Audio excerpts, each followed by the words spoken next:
देव सवितर्दुरितानि परासु वा यद्भद्रं तन्न आसु वा वाक्यकारं वररुचिं भाष्यकारं पतञ्जलिं पाणिनिं सूत्रकारं च प्रणतोऽस्मि त्रयम्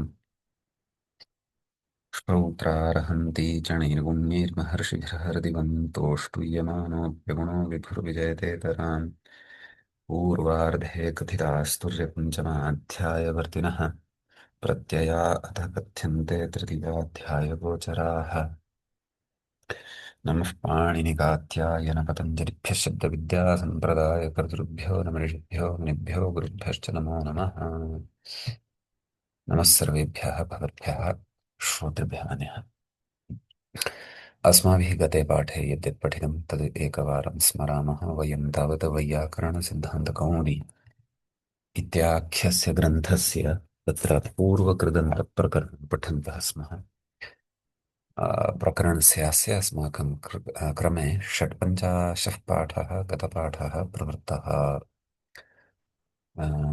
आ, अस्मिन् षट्पञ्चाशे पाठे कर्तृभुवः खिष्णुचिखुकयों फलकं दर्शयामि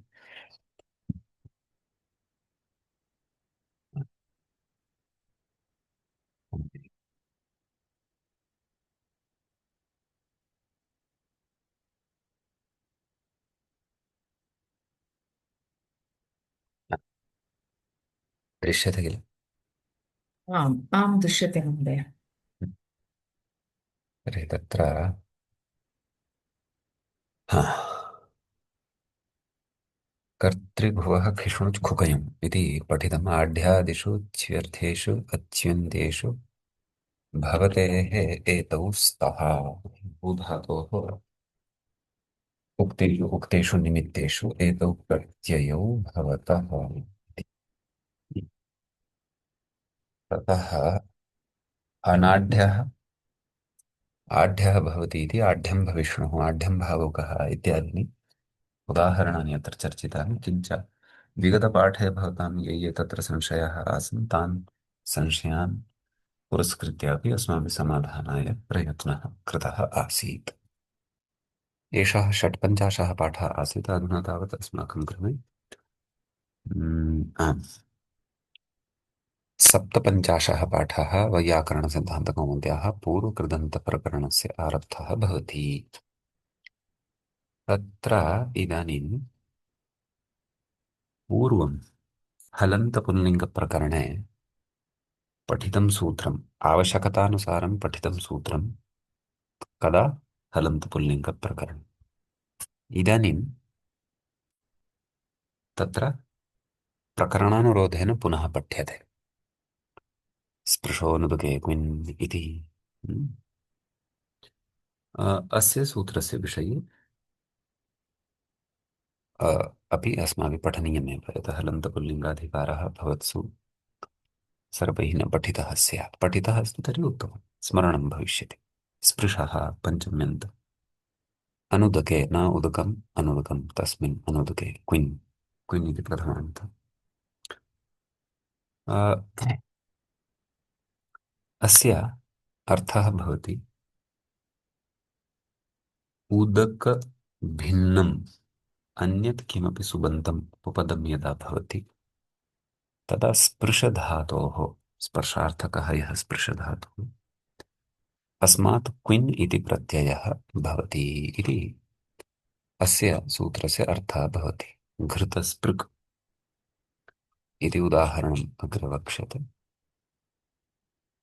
तदेव अत्र एषापि कथयति व्याख्यातं हलन्ताधिकारे व्याख्याता कथयति अस्तु तर्हि पश्यन्तु घृतस्पृक् कथं विग्रहः भविष्यति घृतं स्पृशति इति घृतस्पृक् नाम घृतस्य स्पर्शं यः करोति सः घृतस्पृक् भवति इति अत्र अर्थः अवगन्तव्यः तर्हि घृतं स्पृशति इति विग्रहे घृतम् इति उपपदे स्पृश धातोः तत्र स्पृशोनुदुके क्विन् इत्यनेन क्विन् प्रत्ययः कर्तृर्थे भवति क्षणमेकम् महोदय, अस्य सूत्रस्य विवरणम् अत्र किमर्थम्? प्रकरणानुरोधे। यतः एवं वा? क्विन् अस्तु। क्विन् इति हम्म, कृतप्रत्ययः अस्ति। अस्तु। अस्मात् कारणात्। क्युन् इत्यस्य सम्बन्धः नास्ति किल अत्र? न न, तस्य नास्ति। ओ, एवं वा? सूत्रेव अस्तु। साक्षात् स्पृशोनुदके क्विन् इति पठितं खलु। अस्तु अस्तु महोदय। अतः तथात्र अवगन्तव्यम्। क्विन् एतस्य सर्वलोपः भवति। नकारस्य हलन्त्यम् इत्यनेन इति संज्ञे ककारस्य लशक्व तद्धित इत्यनेन इकारः उच्चारणार्थः अवशिष्टः यः वकारः तस्य वेरप्रत्ययस्य इत्यनेन लोपः जायते। ततः अ, घृत स्पृश इति भवति। तदनन्तरं आम्, प्रातिपदिकस्य अत्र कुत्वं भवति। हा, एकक्षणं समीचीनं। घृतस्पृश इति अवशिष्टं खलु, इति आयातं खलु। क्विनः तु लोपः जातः। ततः एकं सूत्रम् अस्ति। व्रश्च भ्रश्च सृज मृज यजराज भ्राज छषान् शः। अनेन सूत्रेण शकारस्य षकारः भवति। घृतस्पृश नाम मूर्धन्यः षकारः भवति। तदनन्तरं झलां जश्वन्ते इत्यनेन शकारस्य मूर्ध- कस्य कस्य दलस्य भवति महोदय तत्र? घृत शकारान्तः वा? अस्तु अस्तु। घृतस्पृश शब्दः खलु। राजचषाम् इति उक्तम्। हा, अस्तु, शकारान्तः अस्तु शकारान्तः। अस्तु। अतः अस्य स्थाने ष इति भवति। घृतस्पृश। पुनः झलां जशोन्ते इत्यनेन अस्य ष स्थाने ड इति भवति। घृतस्पृड् इति जायते। ततः हा, घृतस्पृड् आम्। तदनन्तरम् एकं सूत्रं पूर्वमागतमस्ति। क्विन् प्रत्ययस्य कुः अनेन सूत्रेण कुत्वं भवति। दकारस्य स्थाने गकारः भवति। सम्यक्। घृतस्पृग् इति एकं रूपं तु सिद्धं भवति, परन्तु वावसाने इत्यनेन विकल्पेन चर्त्वं क्रियते। गकारस्य स्थाने ककारः विकल्पेन आगच्छति। अतः रूपद्वयं भवति। अत्र एकमेव दत्तमस्ति। घृतस्पृक् पक्षे गकारः यत्र यदा भवति तदा घृतस्पृग् इत्यपि अत्र उदाहरणं भवति इति। सम्यक् अवगतं वा मन्ये? आं महोदय, वदतु। हम्म। परन्तु अत्र घृतं घृतं स्पृशति इत्युक्तं सम्यक्। हा, इदानीमत्र अन्यः कश्चन विशेषः उच्यते। कर्मणीति निवृत्तम्, अर्थात् इतः प्राक्तनसूत्रेषु अस्माभिः कर्मण्यण इत्यतः कर्मणि एतस्य पदस्य अनुवर्तनं स्वीकृतं खलु। नाम तत्र कर्मणि उपपदे सति एव तत्र धातोः सः सः प्रत्ययः भवति स्म यः विहितः। परन्तु अत्र तु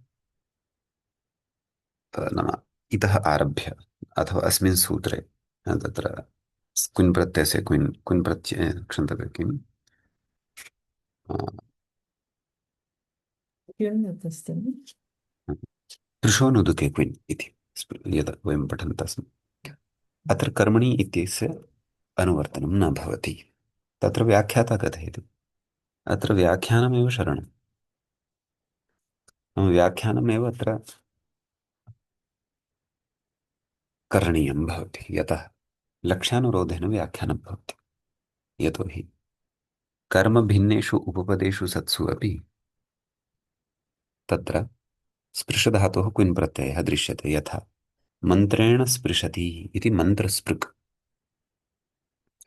अत्र स्पर्शनक्रियायां मन्त्रः करणम् अस्ति। अतः तत्र तृतीया। अतः मन्त्रं स्पृशति इति विवक्षा चेदपि, परन्तु मन्त्रेण स्पृशति, मन्त्रः यदि तत्र करणभूतः नाम मन्त्रप्रयोगं कृत्वा कञ्चन स्पृशति, कस्य स्पर्शं कस्यचित् स्पर्शं करोति, तथा चेदपि अत्र क्विन् प्रत्ययः भवति। मन्त्रस्पृक् इति करणपूर्वपदयुक्ताः युक्तानि पदानि अपि सिद्धानि भवन्ति। उपपदसमासः तु अत्र सर्वत्र अस्ति इति वयं जानीमः। यदि तु अत्रापि कर्मणि एतस्य अनुवर्तनं स्यात्, तर्हि घृतं स्पृशति इति कर्मण्युपपदे घृतस्पृक् इत्यादीनि रूपाणि तु स्युः, परन्तु मन्त्रेण स्पृशति इत्यादिषु मन्त्रस्पृक् इत्यादीनि रूपाणि नैव स्युः। अतः प्रकृते तत्र कर्मणि एतस्य निवृत्तिः मन्यते, तद् व्याख्यानानुरोधेन भवति इति भावः। अवगतं वा मान्यः? आम् अस्तु तर्हि तत्र पूर्वं कर्मणि यत् अनुवृत्तिः आगच्छति अतः तत्र अनाढ्यम् आढ्यं करोति इति उक्तं हम्म, भवति इति अधुना तु कर्मणि इति निवृत्तम् इति उक्तम् अतः अथेन मन्त्रेण स्पृशति इति मन्त्रस्पृक् इति परन्तु एतत्तु स्पृशोरनुदिके क्विन् इति सूत्रं कर्तरि भुवः इत्यस्मात् सूत्रम् अनन्तरम् अस्ति वा महोदय न जानामि स्पृशः स्पृशो न हा तदनन्तरमस्ति तत्रैव अष्टाध्यायीक्रमं यदि पश्यति वहति, आम् आम् तर्हि तत्रैव इमानि सूत्राणि भवन्ति। अतः अत्र पश्य पश्यन्ति अस्मि हा सत्यं क्विन् प्रत्ययस्य अस्तु ओ खिष् हा चक्र सत्यं सत्यं पश्य साक्षात् समनन्तरमेव अस्ति। हा समीचीनम् अतः एवमेव अस्माभिः अग्रेपि यत्र यथा हम्म, एतदस्ति ऋत्युग्दद्रिगसर्गदिगुषणिगञ्च एतदपि पूर्वं पठितमस्ति। एवं त्यदादिषु त्रिषु नालोचने कञ्च एतदपि पूर्वं पठितमस्ति। अतः अनयोः द्वयोः अपि सोदाहरणं स्मरणम् अत्र कुर्वन् अस्ति हम्म, ग्रन्थकारः। तर्हि तर्हि तत्र घृतं स्पृशति इति एकं रूपं भवति आम्, मन्त्रेण स्पृशति इति आम्, कर्मणि त्यक्त्वा तत्र करणे करणे करणार्थे भवति किल तत्र तु आम्, आम्, व्याख्याभेदेन भवति। अस्तु अस्तु ऊरुपद्वयमपि घृतेन स्पृशति अपि भवितुम् अर्हति किल नास्ति वा तत्र कृते स्पर्शनक्रियायां घृतं घृतं स्पृशति करणं अस्तु अस्तु करणं समीचीनं प्रायः न भवति। प्रायः न भवति समीचीनं तथा मन्त्रः अपि यद्यपि तत्र सूक्ष्मं करणम् अस्ति आकाररहितं, स्थूलं करणं नास्ति। यतः कश्चन ब्राह्मणः सन्ध्योपासनवेलायां मन्त्रं वदन् भवति आपोष्टामयो भवः आन ऊर्जे दधातनः इत्यादि अघमर्षणमन्त्रान् पठन् जलस्पर्शं करोति। अतः तदा ब्राह्मणः मन्त्रस्पृक् भवति। अतः यः कोऽपि यः मन्त्रप्रयोगं कृत्वा कमपि स्पृशति किमपि वा स्पृशति, सः जनः मन्त्रस्पृक् भवितुमर्हति भवति इति विवेकः। तत्र मन्त्रः करणकोटौ प्रविशति। सत्यं समीचीनम्।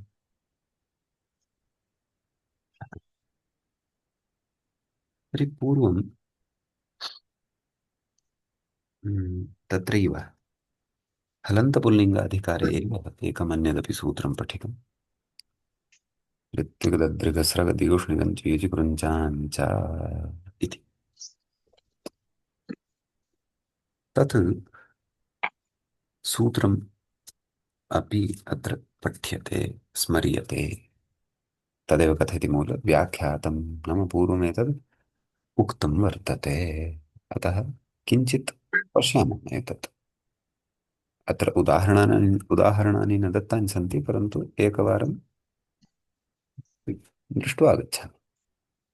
कौमुद्यां पश्यन्तु अत्र एभ्यः क्विन् स्यात् नाम एभ्यः क्विन् प्रत्ययः भवति।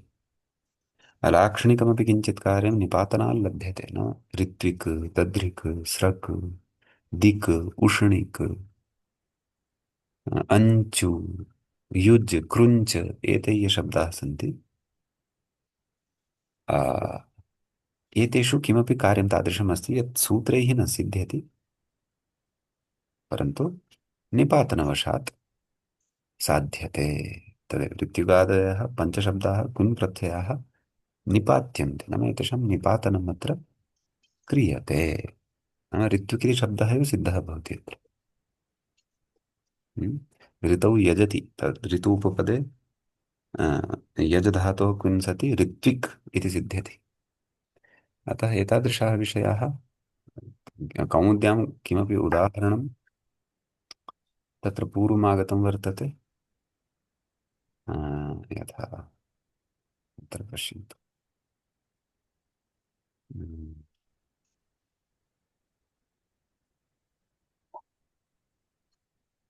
युङ् युङ् इति उदाहरणमस्ति पश्यन्तु हा अत्र पश्यन्तु युङ् तर्हि ऋत्विक् दद्रिक् दिगूषणि गञ्ज युजि युज् युज् धातोः क्विन् प्रत्ययान्तः युङ् शब्दः सिद्धः भवति एतत् हलन्ताधिकारे पठितं तत्रैव विस्तरेण पठिष्यते अथवा पठ्यते अग्रे च ऋत्विक् ददृगे एतस्य उदाहरणानि यदि आगमिष्यन्ति तर्हि यथाक्रमं ग्रन्थकारः अग्रे वदिष्यति एव समीचीनम् तर्हि अत्र उदाहरणादिकं किमपि न दत्तं मया किञ्चित् हलन्ताधिकारस्य एकम् उदाहरणम् अत्र स्मारितम् अतः तत्रैव द्रष्टव्यम् अतः वयमपि अत्र विस्तरेण चर्चां सद्यः न कुर्मः ग्रन्थकारः एतावदेव स्मारयन् अस्ति यत् एतत् सूत्रं पूर्वं पठितमस्ति अधुना पुनः अधुना स्मर्यते एतस्य प्रकरणस्य एव तत् सूत्रं पूर्वं पठितमस्ति इति तावदेव सम्यक् महोदय अन्यः अस्तु अस्तु महोदय अस्तु ततः अग्रिमं सूत्रं त्यदादिषु दृशो नालोचने कञ्च एतत् सूत्रमपि तत्र पूर्वं हलन्तपुल्लिङ्गाधिकारे एव पठितमस्ति अस्य सूत्रस्य किञ्चित् अर्थः अपि च किञ्चित् तत्र उदाहरणं स्मर्तव्यं भविष्यति अस्य अर्थः कः नाम त्यदादिगणे ये शब्दाः पठिताः सन्ति त्यदादिषु त्यद तद् एतद् एते शब्दाः त्यदादिगणे सन्ति खलु त्यदादिगणे ये शब्दाः पठिताः सन्ति तेषु उपपदेषु सत्सु दृशः नाम दृश् धातुः दृशिर प्रेक्षणे दर्शनार्थे एषः धातुः भवति तस्मात् धातोः अनालोचनार्थे न आलोचनम् अनालोचनम् तत्र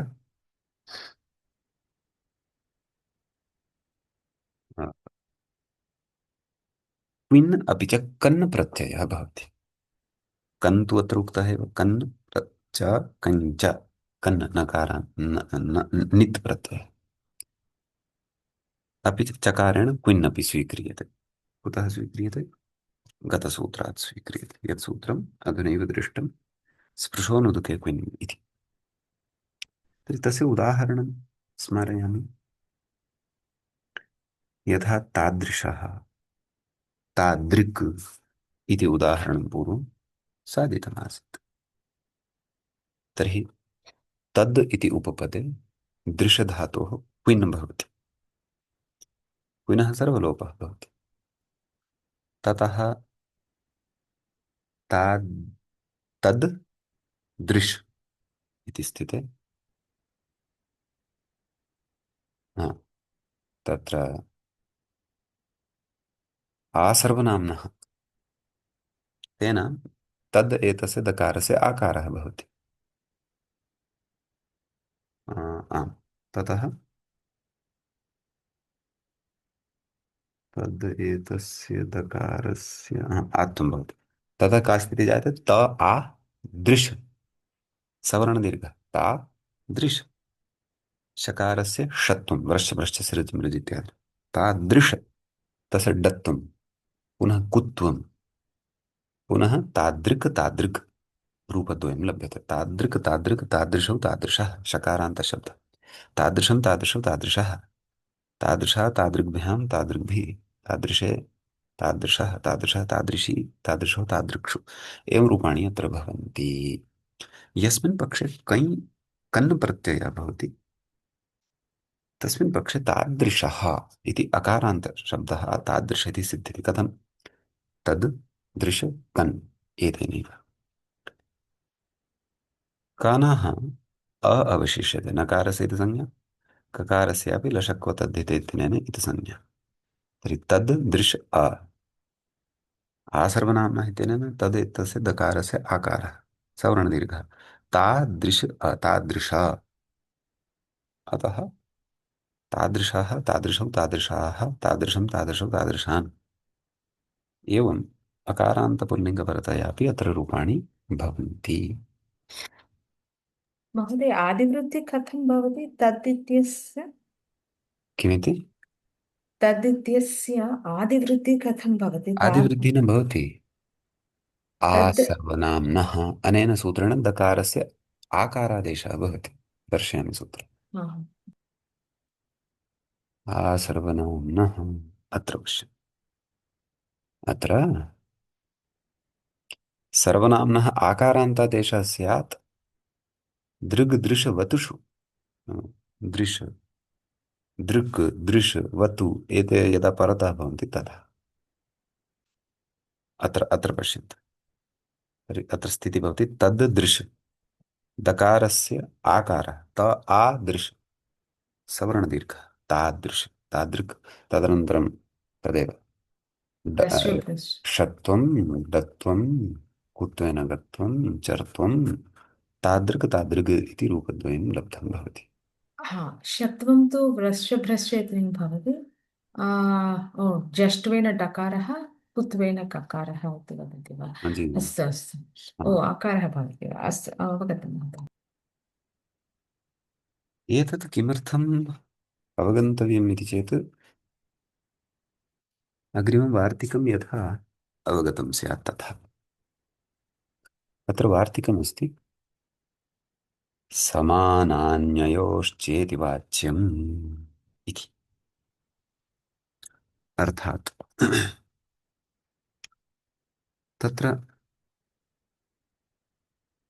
समान इति उपपदे अन्य इति उपपदे सति अपि दृशधातोः क्विन् प्रत्ययः वक्तव्यः सूत्रेण तु किम् उक्तम् उपपदं किं भवेत् त्यदादिगणे पठितः कश्चन शब्दः एव उपपदं भवितुमर्हति परन्तु समानशब्दः अन्यशब्दश्च एतत् शब्दद्वयं तु त्यदादिगणे न पठितं खलु अतः समानशब्दे उपपदे अन्यशब्दे उपपदे अपि दृशधातोः क्विन् प्रत्ययः भवतु इति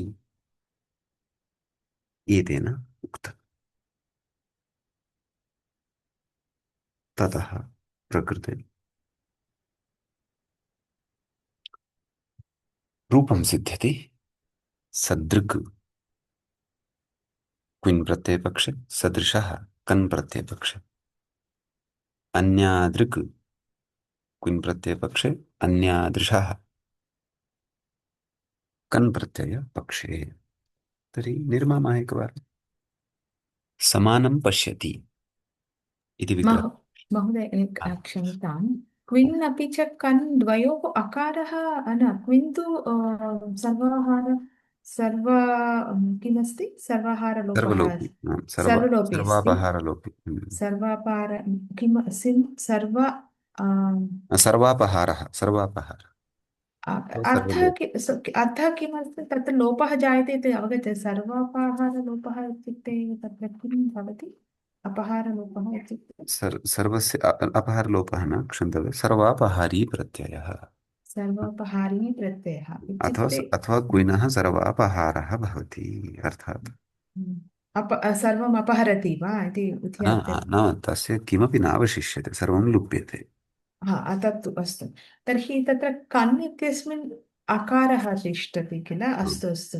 तादृक् तादृशः इति भवति। ओके, अस्तु अस्तु। प्रत्ययलक्षणेन क्विनः अर्थः तु तिष्ठति, तत्र अर्थः अस्ति कर्ता हम्म, हम्म, कर्ता, अस्तु। अस्ति। तर्हि तत्र समानं पश्यति इति विग्रहः भवति। समान इति उपपदे दृशधातोः सामान्ययोश्चेति वक्तव्यमिति सूत्रेण क्विन् प्रत्ययः भवति, तस्य सर्वलोपः भवति। ततः समान इति शब्दस्य समग्रस्य अपि स्थाने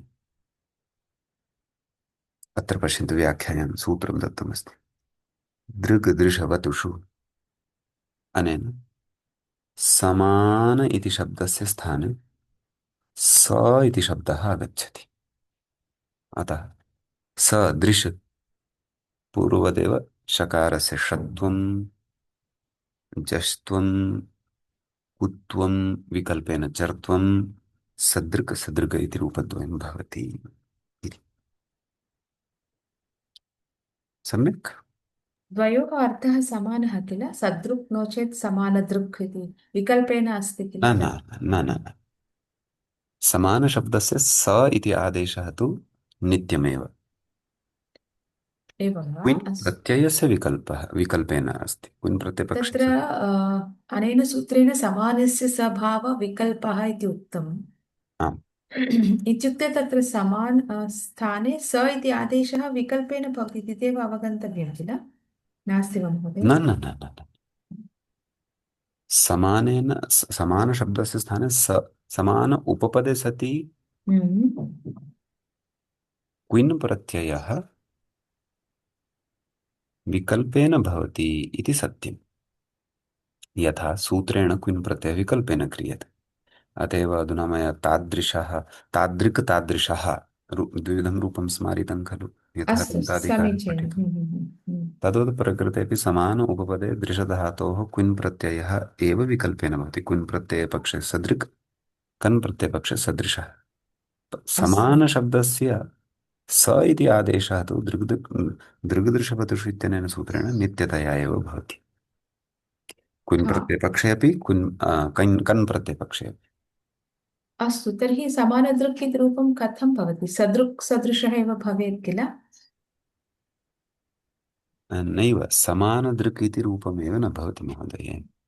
अत्र लिखितं न महोदय, तत्र कुत्र कुत्र सदृक् सदृशः इति अनन्तरम् अन्यदृक् अन्यदृश् वा? अस्तु अस्तु, तद्भिन्नमस्ति भिन्नमस्ति, सत्यं यथा सत्यं। वार्तिके उपपदद्वयम् उक्तं, समान अन्य। वयम् एतावता अस्तु, समान इति उपपदस्यैव चर्चां कुर्वन्तः स्मः।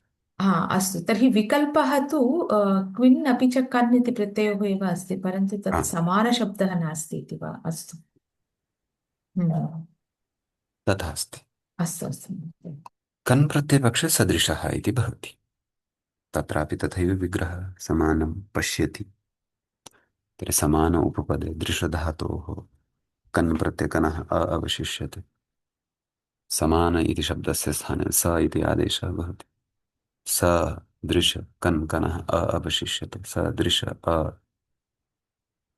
सदृशः अकारान्त पुल्लिङ्गशब्दवत् रूपाणि भवन्ति। रामशब्दवत् सदृशः सदृशौ सदृशः। क्विन्नन्तस्य तु सदृक् सदृशौ सदृशः, सदृशं सदृशौ सदृशः एवं रूपाणि भवन्ति।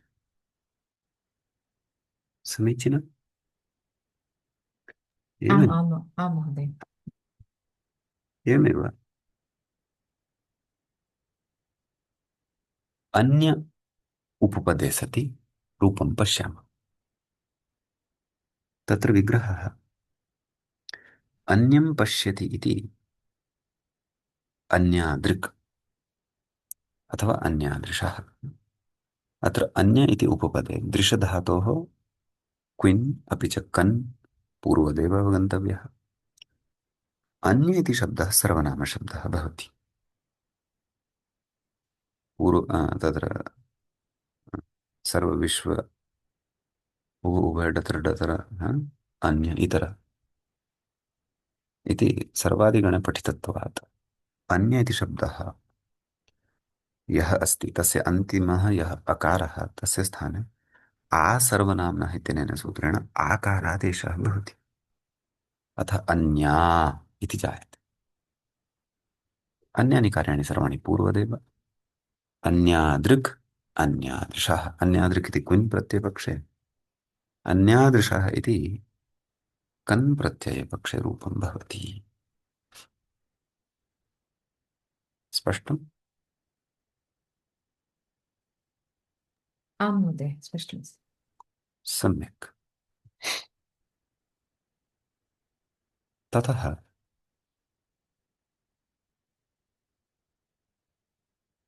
अत्र इतोपि एकं वार्तिकमस्ति। इतोपि भवन्तः विशिष्टं प्रयोगमेकं ज्ञास्यन्ति।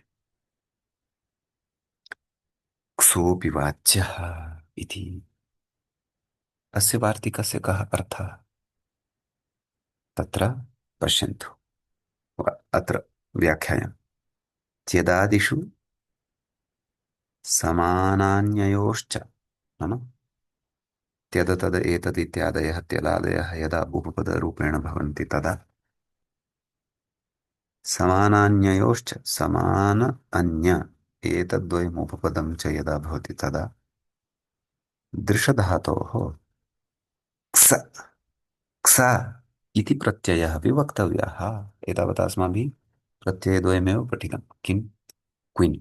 तत्तु सूत्रेण भवति दिशो नारोचने कञ्च। अपि च कन्, तदपि सूत्रेणैव भवति। उपपदेषु किञ्चित् परिवर्तनम् अथवा योजनं कृतं वार्तिकेन सामान्ययोश्चेति वाच्यम्। अतः पूर्वं सूत्रवार्तिकाभ्यां येषु येषु उपपदेषु क्विन् अपि च कन् उक्तः तत्र क्स प्रत्ययः अपि भवतु इति एतद् वार्तिकं कथयति। उदाहरणे इतोपि स्पष्टी भविष्यति। उदाहरणं तादृक्षः इति। तर्हि प्रकृते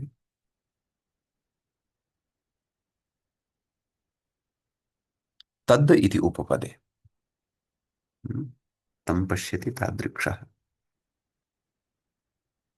अथवा तेन पश्यति तादृक्षः, एवमपि भवितुमर्हति। तद् इति उपपदे दृश्यधातोः क्स प्रत्ययः। मन्ये भवन्तः प्रक्रियां लिखन्तः स्युः, तदा स्पष्टता भविष्यति इतोपि। का स्थितिः जाता? तद् दृश् क्स। क्स इत्यस्य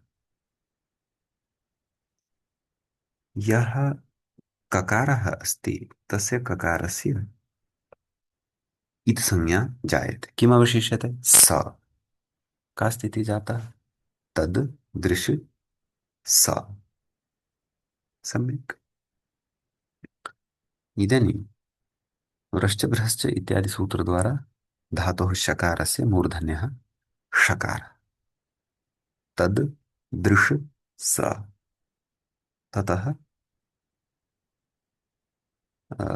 षडोः कहसि इत्यनेन, पुनः वदामि सूत्रं, षडोः कहसि इत्यनेन मूर्धन्य षकारस्य स्थाने ककारादेशः जायते। का स्थितिः जाता? तद् दृक् स। पुनः वदामि, तद् दृक् स। ततः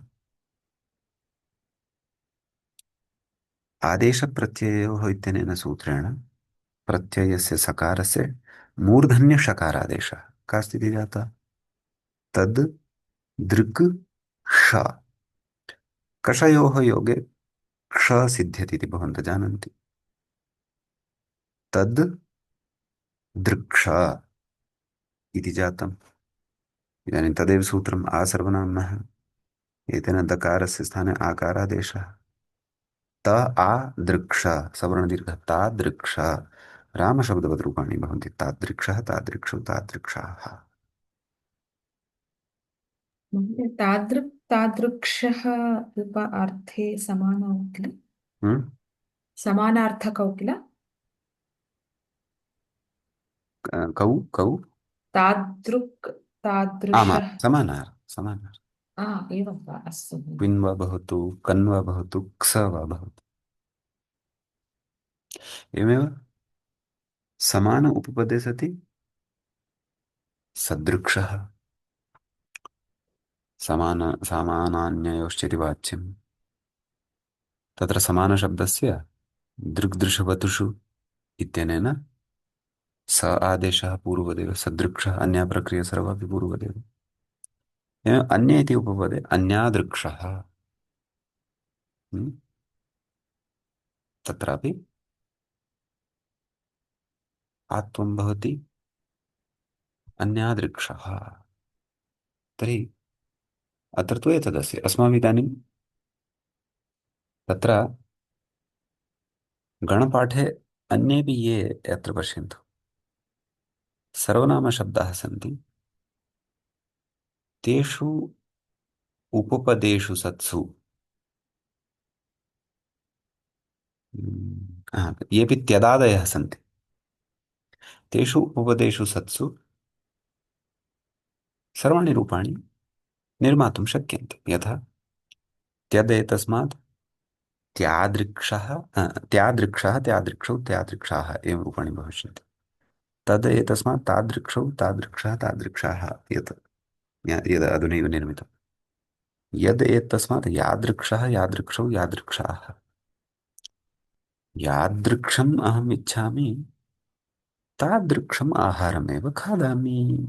नाम या या यादृशम् आहारम् इच्छामि तादृशं खादामि इति भावः, वाक्यप्रयोगं वदन् अस्मि। एतदुपपदे एतादृक्षः, एतादृक्षौ, एतादृक्षाः एवं रूपाणि भविष्यन्ति।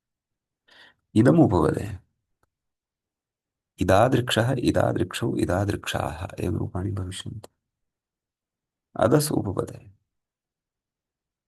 अमूदृक्षः, अमूदृक्षाः, अमूदृक्ष, अत्र उत्तमत्वमपि भविष्यति दकारस्य। एक उपपदे एकादृक्षः, एकादृक्षौ, द्वि उपपदे द्वादृक्षः, द्वादृक्षः, द्वादश इत्येवं तत्रापि रूपाणि अवगन्तुं शक्यानि। आम् आम्। एवं इदादृक्षः इति न श्रुतम्। अस्तु। नाम नाम एवं स्वमेधया अन्येषामपि रूपाणाम् अत्र वयं कथनं कर्तुं शक्नुमः मान्यः। एवं पूर्वं पठितानि त्रीणि सूत्राणि अत्र स्मारितानि, तानि स्मरन् कानिचन वाक्यानि अपि लिखितवान्। अहं चिन्तयामि मान्याः सत्सु दुषद्रुह इति सूत्रम् अग्रिमकक्षायां पठामः। किं भवन्तः वदन्ति? आम् महोदय, अवश्यम्। हा, अग्रिमकक्षायां। तर्हि अद्यतनपाठम् आदाय कश्चन प्रश्नः भवतां यदि तर्हि प्रष्टुं शक्नुवन्ति वा? अस्तु, तर्हि वयं मङ्गलाचरणं कुर्मः। ॐ विश्वानि देवसवितर्तुरितानि परासु वा, यद्भद्रं तन्न आसु वा। वाक्यकारं वररुचिं भाष्यकारं पतञ्जलिं पाणिनिं सूत्रकारं च प्रणतोऽस्मि मुनित्रयम्। श्रौत्रार्हन्ति च निरून्यैर्महर्षिभिर्हृदिमम् तौष्टुयमानोऽप्यगुणो विभुर्व्ययतेतराम् पूर्वार्धे कथितास्तुल्यपञ्चमाध्यायवर्तिनः प्रत्यया अथ कथ्यन्ते तृतीयाध्यायगोचराः। नमः पाणिनिकात्यायन पतञ्जलिभ्यः शब्दविद्यासम्प्रदायकर्तृभ्यो नमः ऋषिभ्यो मुनिभ्यो गुरुभ्यश्च नमो नमः।